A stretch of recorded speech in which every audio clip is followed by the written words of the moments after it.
Well, let's talk about doing a detoxification from gluten next. So let's say you learn from your lesson, you're planning your next thing, but you still feel horrible and you don't know what to do. Like you're trying to overcome this getting gluten to episode, and you're trying to overcome it so that you can feel better as quickly as possible.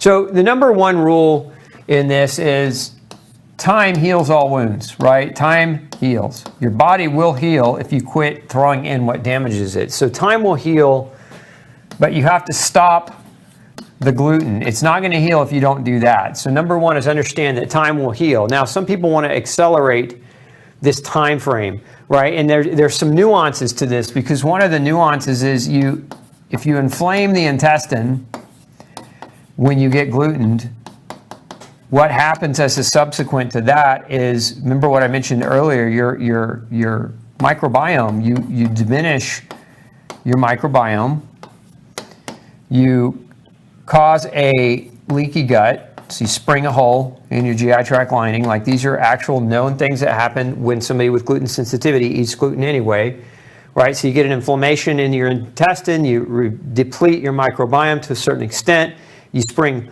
holes in your gut lining, which can increase the risk of that inflammation being systemic, meaning it passes your gut and it goes into your body, right? So that inflammation becomes systemic.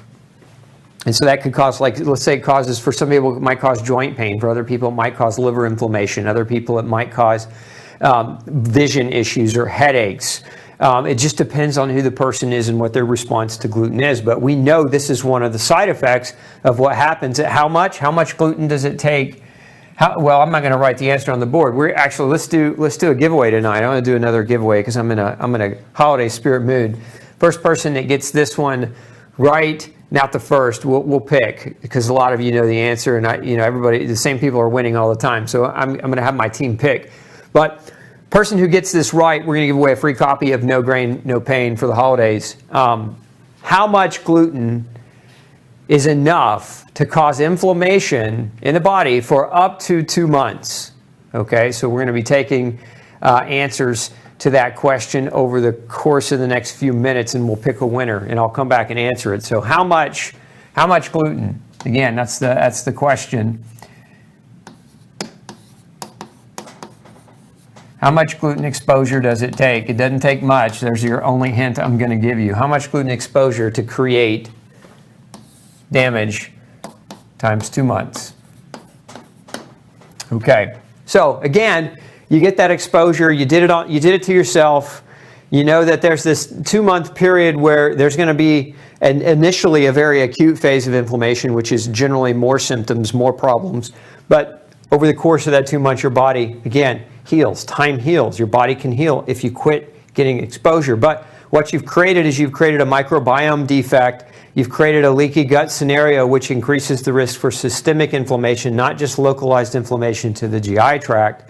And these are just a few of the things that come with that gluten exposure. There are others. So what can we do to detoxify our bodies as quickly as possible to get it to support its rebound from this exposure?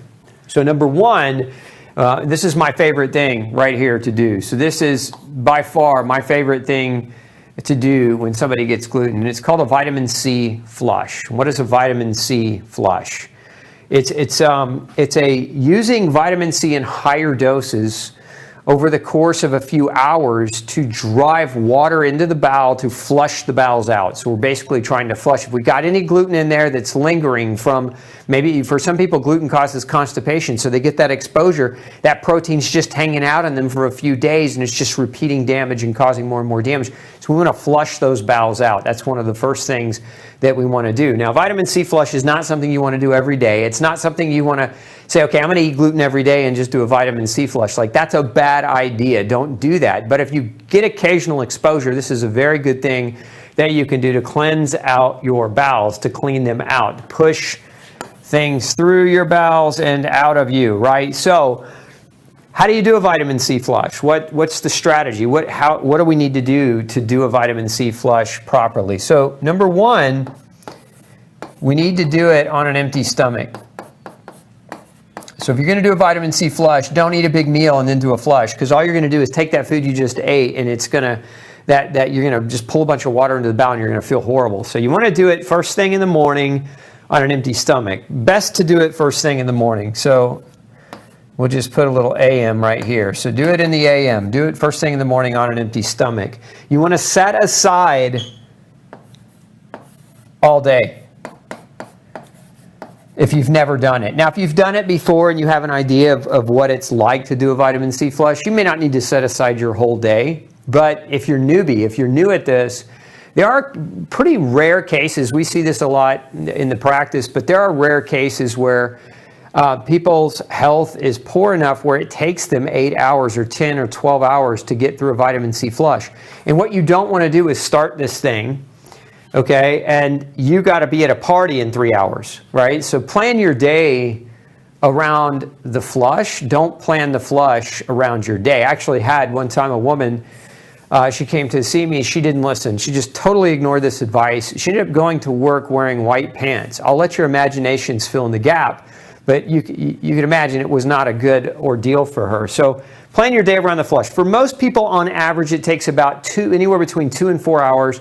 So if you start early in the morning, if you're an early riser and you start at 6 or 7 in the morning, most people are done before noon, and then they can enjoy their day. But you planned your day. If you've never done this before and you're not sure how long it's going to take you, plan your day around it. So again, empty stomach, do it in the morning, plan your day. And then number 4 on this is you want to make sure that you understand how to take the vitamin C. So the best way to do this is start with 2 teaspoons every 15 minutes. Okay, 2 teaspoons every 15 minutes, and you're going to mix this in about 3 ounces, 3 to 4 ounces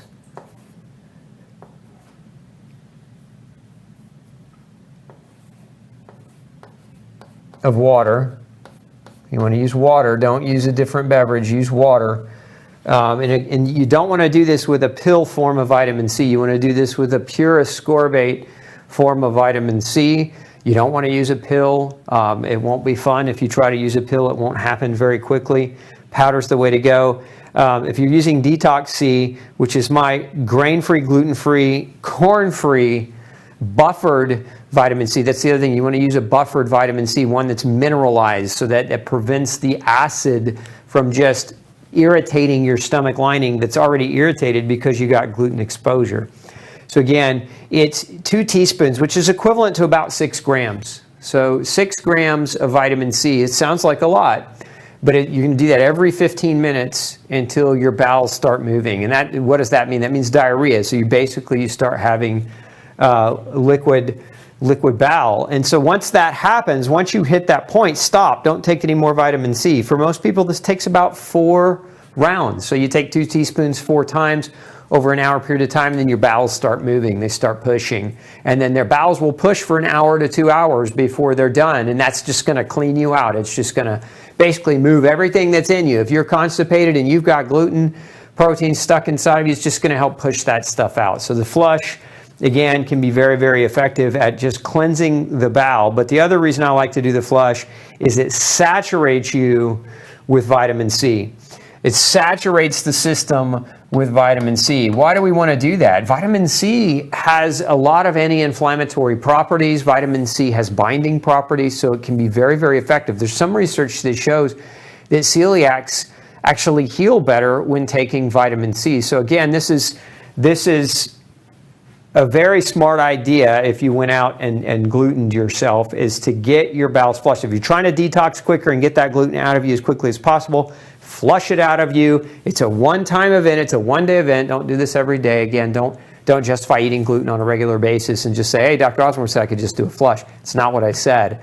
I said if you made the mistake, learn from the mistake, but get better fast, do a flush, and cleanse your bowel out. So this is step 1. Like, this is one of my all-time favorite things. I've seen thousands of people go through this. It's very safe to do. People don't have mega side effects from vitamin C. Now, if you're trying this vitamin C flush and you're taking multiple medications and you're working with another doctor and you're not sure, yeah, again, this goes without saying, you should always talk to your doc about this. A lot of them won't know anything about it, but it's still a good idea to make sure that you don't, if you take a medicine, you don't want to take your medicine and then flush out your bowels and flush that medicine out with it. So if there's certain medicines that you're on, you just want to be cautious around that. But this is kind of the synopsis of what a vitamin C flush looks like. Now, what do we do after the flush is done? We follow that up right here with number 2, which is fasting. Fasting. What are we trying to do here? We're trying to give the gut a break, right? We want to give it rest, right? It's broken, right? We've just damaged it. We've just added a protein into our GI tracts that cause inflammation, that cause damage. And your gut's a fast healer. You got to remember, every 2 to 7 days, you have a brand new gut lining. Now, that doesn't mean don't eat for 7 days, but a lot of people find a really tremendous benefit to fasting anywhere between 24 and 48 hours. Some people even as much as up to 3 days. Just depending on what you're capable of tolerating. Now, there are some nuances here, because if you're diabetic and your blood sugar drops or you're taking insulin, like obviously, again, you want to make sure that you're being monitored if you try to do something like this. But most people can fast for 1 to 2 days without a big deal, and that's going to give their gut a break. And it's going to allow, hopefully, for some time for turnover of that lining. So again, what happens when that lining turns over is it's healing. It's making new cells, and we want to get that in. That's can be very, very effective and very, very important in this process.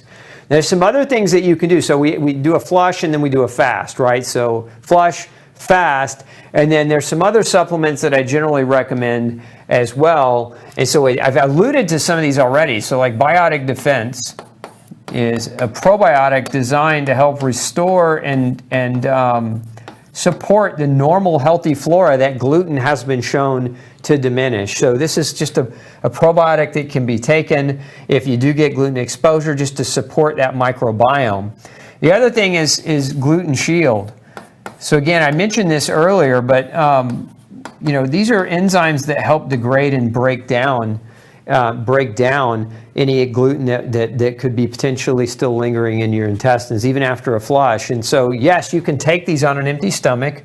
That may be the question that many of you are thinking. It's actually can be very effective to take Gluten Shield on an empty stomach, because if there's no food that it has to digest, it's just going to scour for those proteins, and it has that potential to help do some cleavage with many of those proteins.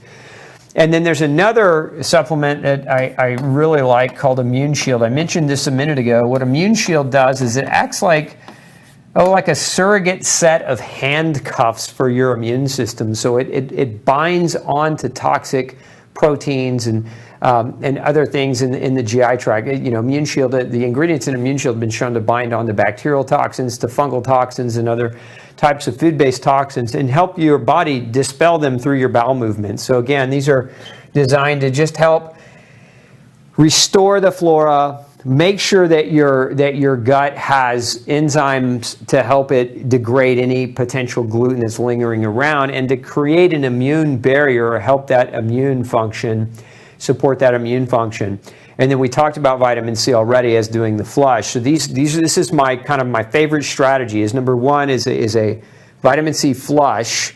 Number 2 is to fast to your tolerance. So that could look like a 24-hour fast. That could look like a 48-hour fast for some people, even longer, just depending on their ability to tolerate it.